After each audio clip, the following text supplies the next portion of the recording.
Assalamualaikum warahmatullahi wabarakatuh. Saya Madinatul Ulfa bersama teman saya Hanif Kurniadi Putra akan menjelaskan mengenai chapter 9 tentang Stabilization of Tropical Residual Soil.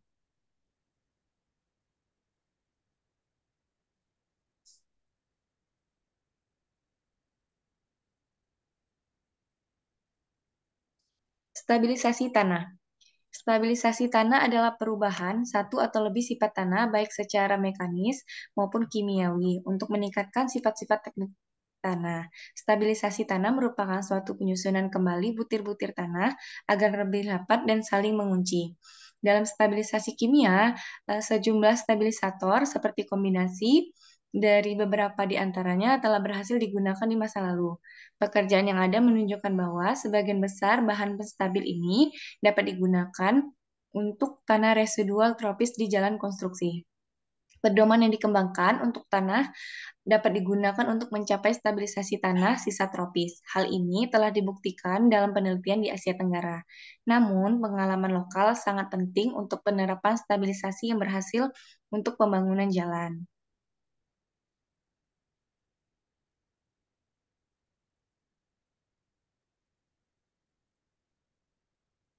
Selama penerapan stabilisasi tanah dasar, beberapa aspek pemadatan tanah sisa tropis seperti penanganan pengkondisian kelembapan yang unik harus diperhatikan. Tanah sisa tropis banyak digunakan sebagai bahan paving. Pemadatan tanah yang tidak diolah dan distabilkan merupakan proses integral dari konstruksi kerasan. Namun, beberapa aspek pemadatan tanah sisa bersifat unik dan harus dipertimbangkan dalam prosesnya. Dengan mengeringkan tanah dari kadar air, in situ dapat mengubah indeksnya dan sifat pemadatan. Dengan demikian, sampel tanah harus ditangani dan diuji dengan hati-hati. Menurut Simon dan Howard, 1997, karakteristik pemadatan tanah sisa mungkin sangat tergantung tentang metode penerapan energi pemadatan.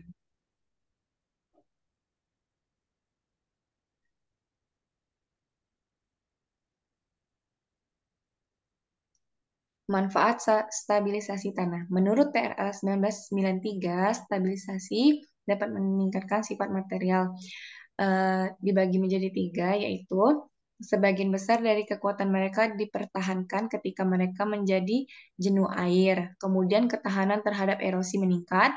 Lalu material pada lapisan penyangga tidak dapat mencemari lapisan yang telah distabilkan.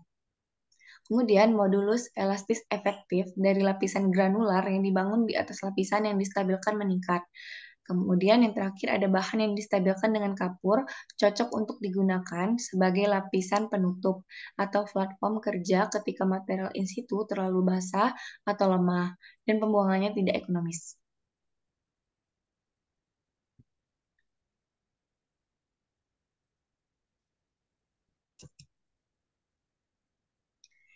Metode stabilisasi tanah. Beberapa metode stabilisasi tanah yang telah digunakan untuk perbaikan jalan raya, subkelas, dan subbasis dapat dikelompokkan menjadi tiga kategori, yaitu stabilisasi mekanis, stabilisasi geosintetik, dan stabilisasi campuran kimia.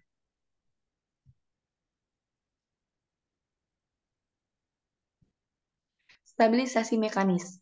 Stabilisasi mekanis adalah proses pencampuran dua atau lebih tanah dengan gradasi yang berbeda untuk menghasilkan tanah baru dengan karakteristik teknik yang diinginkan dan kemudian memadatkannya ke kepadatan yang dibutuhkan menggunakan metode konvensional. Pencampuran dan pemadatan yang memadai diperlukan untuk stabilisasi mekanis yang berhasil. Pemadatan memiliki pengaruh yang besar terhadap sifat-sifat tanah, seperti kekuatan dan tegangan, renggangan, permeabilitas, kompresi, pembengkakan, dan penyerapan air.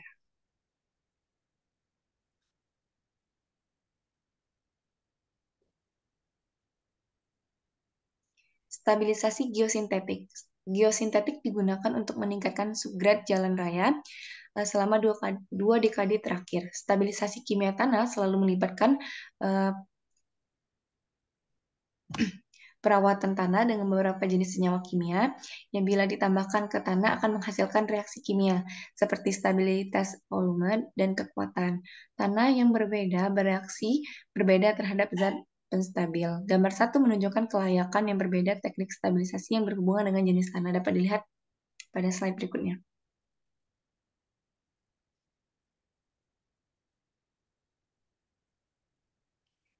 Berikut ada gravel, sand, silt, dan clay. Teknik stabilisasi tanah sehubung dengan jenis tanah ini menurut misal 1976.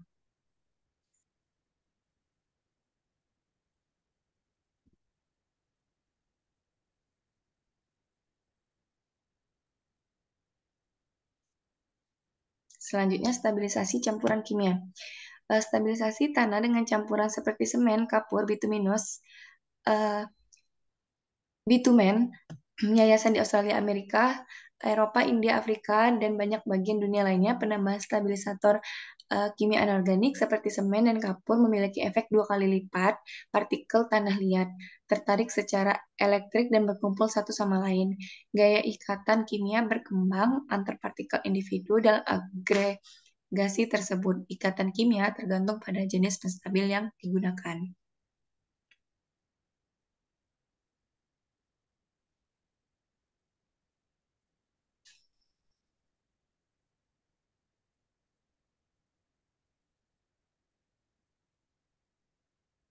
Baik, untuk selanjutnya itu merupakan Portland Cement Stabilization, yang mana stabilisasi tanah ini menggunakan semen yang dikenal dengan soil cement. Eh, Portland Cement Stabilization ini yang penting itu untuk memengaruhi soil cement adalah yang pertama itu ada sifat tanah, kemudian kandungan semen yang digunakan, terus juga ada kondisi pencampuran, terus ada pemadatan dan perawatan, dan yang terakhir itu ada pencampuran. Ini disampaikan oleh Bergado tahun 1998. Nah, untuk Portland Cement sendiri itu termasuk dalam ASTM tipe 1 atau American Association, maaf, ini terdapat pada klasifikasi di ASTM tipe 1. Nah, ini telah banyak digunakan untuk menstabilkan berbagai jenis tanah, termasuk bahan granular, kemudian lanau, dan lempung. Penambahan semen ke dalam tanah mengurangi kompresibilitas dan potensi pengembangan dan meningkatkan kekuatan serta daya tahan tanah itu sendiri. Nah, hal ini sendiri itu disampaikan oleh Schaifer et al. Pada tahun 1997.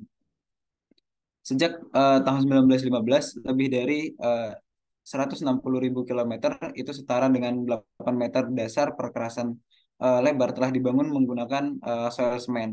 Nah, ini dikemukakan oleh Little et al. Tahun 2000. Untuk stabilitas semen Portland itu sendiri untuk tanah residu tropis tampaknya tidak terlalu umum, walaupun stabilitas semen tidak akan bergantung pada unsur-unsur mineral yang ada pada tanah. Nah, ini disampaikan oleh Rollins and Rollins itu tahun 1996.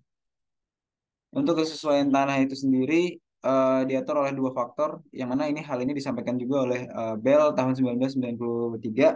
Yang pertama, eh, apakah tanah dan semen dapat dicampurkan secara merata, dan yang kedua, apakah tanah dan semen akan cukup mengeras setelah pencampuran dan pemadatan.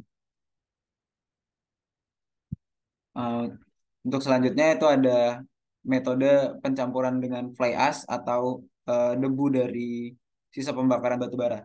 Fly ash ini sendiri merupakan material yang dihasilkan dari pembakaran sisa batu bara. Nah, kualitas dari fly ash sendiri ditentukan dari proses atau mekanisme pembakaran batu bara. Di sebelah kanan ini merupakan gambar dari proses pembakaran atau proses eh,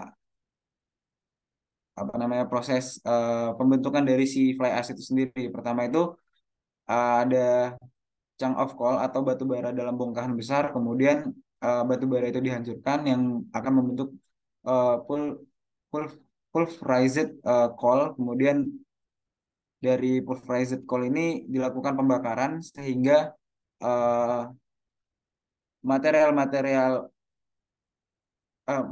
senyawa-senyawa organik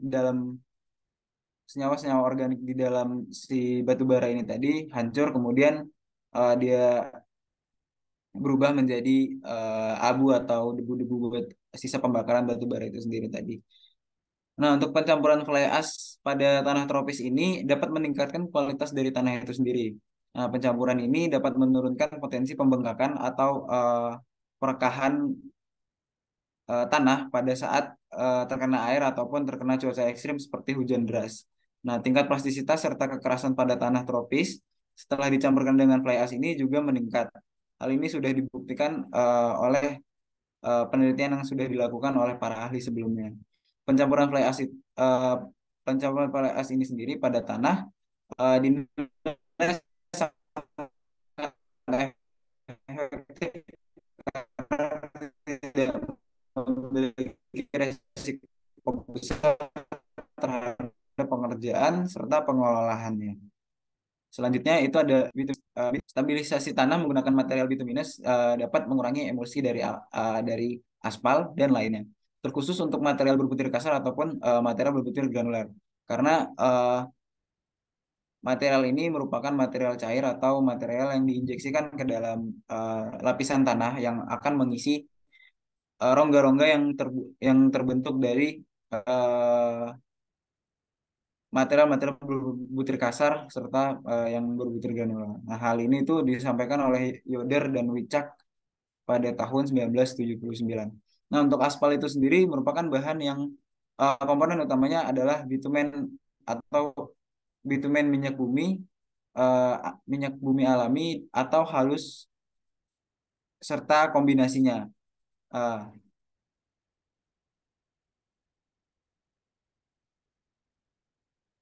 Kondensat bitumen ini yang dihasilkan oleh penyulingan dari bahan organik yang merusak seperti batu bara, minyak, lignit, gambut, dan kayu. Kemudian bahan bitumen ini menstabilkan tanah baik dengan meningkatkan partikel bersama-sama atau melindungi tanah dari pengaruh buruk air. Dalam hal ini, tanah ketika dicampurkan dengan material bitumen ini, tanah dapat bersifat waterproof. Kemudian yang kedua, efek efek ini dapat terjadi bersamaan. Nah, untuk mekanisme pertama terjadi pada tanah tak berkohesi dan yang kedua terjadi pada tanah kohesif. Di antara bahan bitumen, sebagian besar stabilitas bitumen dilakukan dengan melakukan pencampuran dengan aspal seperti itu. Kemudian yang terakhir itu untuk metode itu ada chemical compound. Nah, untuk metode ini secara umum memperkuat stabilitas tanah dengan cara menambahkan atau mencampurkan unsur-unsur kimia tertentu untuk meningkatkan stabilitas eh, tanah residu tropis. Dalam hal ini, pencampuran zat zat pendispersi dapat membuat tanah lempung yang kurang permeabel dan mengurangi resiko penguapan kelembapan dari tanah lempung itu sendiri.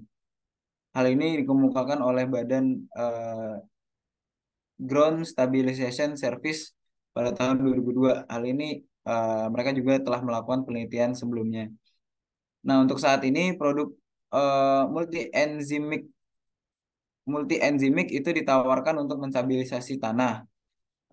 Senyawa lainnya adalah juga tersedia, itu contohnya adalah CBR Plus 2002, kemudian Earth Enzyme 2002, Liquid 2002, konsolidasi dan Conservex. Nah, selanjutnya itu ada metode pemadatan tanah eh, tropis residual soil. Untuk karakteristik dari pemadatan tanah tropis residual soil ini sangat bergantung pada metode serta penerapan stabilisasi tanah tropis itu sendiri, yang mana eh, hal ini juga berkaitan dengan metode-metode yang sebelumnya telah dijelaskan oleh Ulfah dan saya sendiri tadi. Nah, untuk pemadatan tropis residual soils ini harus dilakukan pengujian laboratorium sebelumnya. Hal ini dilakukan untuk menganalisis keadaan tanah pada lapangan sebenarnya setelah dilakukan metode stabilitas serta pemadatan tanah yang dilakukan. Pemadatan tanah dapat mengakibatkan hancurnya partikel-partikel secara progresif pada residual soils. Ini disampaikan oleh Simmons dan Blake tahun 1997. Dari seluruh pengujian yang dilakukan pada tanah residual tropis, ini memiliki beberapa karakteristik, yaitu kekuatan tinggi dan isi rongga dalam rezim kadar air kering optimal, pengurangan kekuatan secara cepat pada rezim kadar air basah optimum, di mana kurva mengikuti garis rongga udara minimum dan kisaran kadar air di sekitar kondisi optimal, di mana eh, pen- pemadatan tanah yang dipadatkan dapat diukur dengan berbagai metode. Kekuatan kekuatan in situ ini seringkali menjadi parameter kontrol pemadatan yang paling tepat untuk tanah sisa atau tanah residual soils. Nah, kemudian yang terakhir itu ada pembahasan tentang regional, sebentar,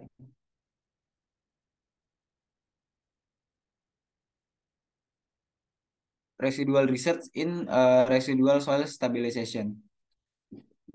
Nah, pengaruh sisa tanah yang diolah dengan semen Portland cementing, kemudian kapur atau lime dan abu sekam padi atau fly ash tadi. Hal ini menunjukkan bahwa ada kekuatan optimal yang dapat dicapai untuk persentase kapur, kemudian fly ash atau RHA. RHA itu tertentu di setiap sampel. Kekuatan meningkat pada awalnya dan kemudian menurun di luar nilai tertentu dari kandungan RHA.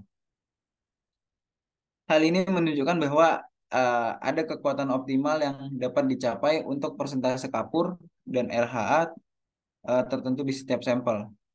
Penambahan RHA, penambahan RHA saja pada tanah tropis itu sedikit menurun batas plastisnya dan penyusutan pada linear. Penyerapan kelembapan menyebabkan penurunan kekuatan karena efek penyembuhan atau efek eh, regenerasi dari healing dari tanah itu sendiri. Ini disampaikan oleh Siswo Siswo Subroto dan kawan-kawan pada tahun 2003. Yang mana mempelajari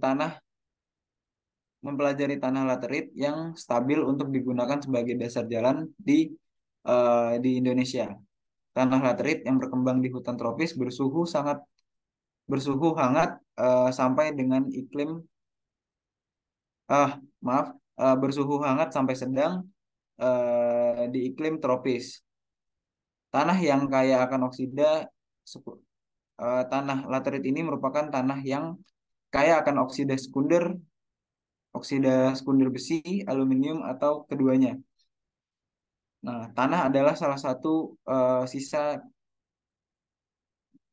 tanah merupakan bagian dari tanah residual atau produk akhir dari pelapukan batuan yang terjadi karena iklim ataupun cuaca di Indonesia.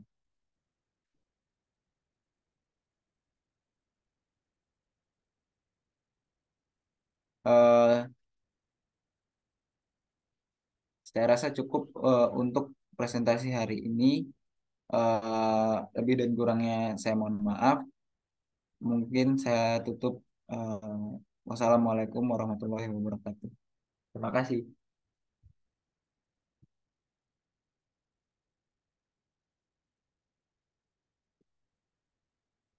Dem.